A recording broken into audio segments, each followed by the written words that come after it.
तव्हांजी असां अक्सर पंहिंजे पुराणनि खाबी दुर जे कामरेडनि खे या एक्टिविस्ट जेके आहे उहे मायूसीअ जूं ॻाल्हियूं था कनि, चवनि था हाणे असांजे वस में कुझु न आहे, जेके धुरियूं फ़ैसिला थियूं कनि उन्हनि जे ई हथ वथा आहे। सो असां अजाए सजाए एतिरो एफर्ट छो कयूं, एतिरी जदोजहद छो कयूं, त असां पोइ पाण जेका डेवलपमेंट आहे उन ते ध्यानु ॾियूं।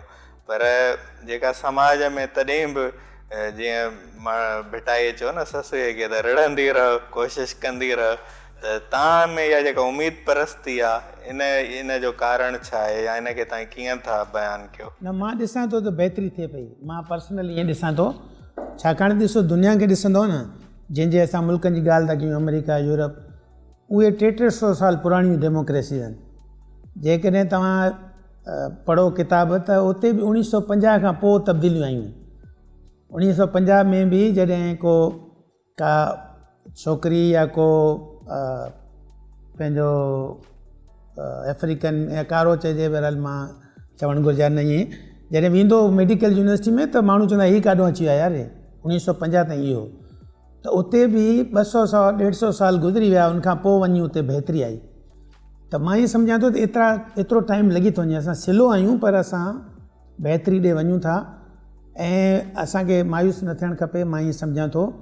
ऐं मां जेकॾहिं पंहिंजे SIOT खे ॾिसां त असां 7 बिस्तरनि खां शुरू थियो इहो अदारो, अदीब साहिबु शुरू कयो 1971 में। हाणे उहो 2,5-3,000 बिस्तरनि जो अदारो थी वियो आहे ऐं उन्हनि जूं 5-6 बिल्डिंग्स त हिकिड़े ई जॻह ते आहिनि। तंहिंखां पोइ ब्रांचिस आहिनि मुख़्तलिफ़ जॻहनि ते, कराची में, सखर में आहे, लाड़काणे में आहे। हाणे असां BIOT जे नाले ते नवाबशाह में बि सिंध गवर्नमेंट असां ताईं MOU साइन कयो आहे, असां उते बि शुरू करे छॾियो आहे कमु।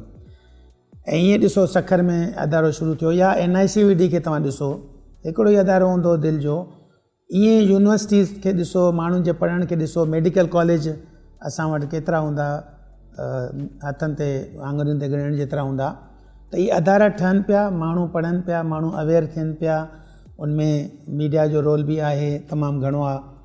ऐं इहो जेको मां तव्हांखे ॿुधायां थो, छोकिरियुनि जो रेशो छोकिरनि जे मुक़ाबले में, मां क्लिफ्टन ते त ॾिसंदो हुउसि त मोटर साइकिल ते औरतूं, पर असां उन ॾींहुं वियासीं पुष्पा में हिकिड़ी शादी अटेंड करणु डालमिया वारे पासे, राति जो 9:30-10 बजे, तक़रीबन 30-35 साल 40 साल जी हूंदी छोकिरी माई, उहा मोटर साइकिल ते अकेली वञे पई। त मां इहो थो सम्झां त इहे सभु शयूं मूंखे सम्झण में अचनि थियूं, प्लस वक़्तु लॻे थो। मां ईअं सम्झां थो त असां पोइते कोन था वञूं, असां बहितरी ॾे वञूं था ऐं सियासी तौर ते बि बहितरी ॾे वञूं था।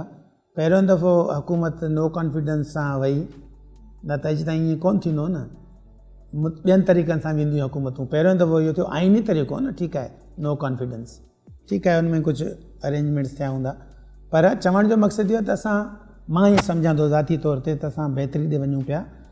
ऐं मां पूरी उमीद आहियां त बहितरी थींदी।